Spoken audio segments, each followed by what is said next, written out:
حضرت سیدنا ابن مسعود رضی اللہ تعالیٰ عنہ سے روایت ہے کہ تاجدار مدینہ صلی اللہ تعالیٰ علیہ وآلہ وسلم کا فرمان فرحت نشان ہے کہ جو بسم اللہ الرحمن الرحیم پڑھے گا، اللہ تبارک و تعالی ہر حرف کے بدلے اس کے نامہ اعمال میں 4000 نیکیاں درج فرمائے گا، 4000 گناہ بخش دے گا اور 4000 درجات بلند فرمائے گا۔ بسم اللہ الرحمن الرحیم کے 19 حروف ہیں اور دوزخ پر عذاب دینے والے فرشتے بھی 19 ہیں۔ بس امید ہے کہ اس کے ایک ایک حرف کی برکت سے ایک ایک فرشتے کا عذاب دور ہو جائے۔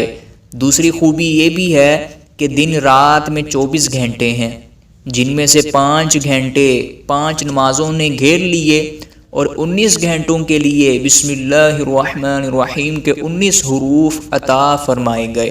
بس جو بسم اللہ الرحمن الرحیم کا ورد کرتا رہے گا، انشاءاللہ اس کا ہر گھنٹہ عبادت میں شمار ہوگا اور ہر گھنٹے کے گناہ معاف ہوں گے۔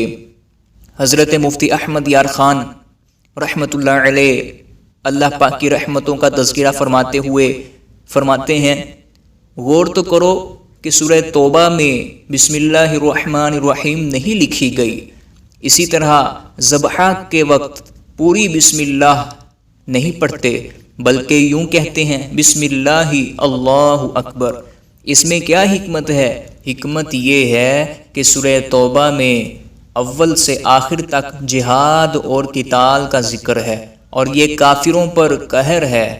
اسی طرح ذبح میں جانور کی جان لی جاتی ہے، یہ بھی جبر و قہر کا وقت ہوتا ہے، اس موقع پر رحمت کا ذکر نہ کرو۔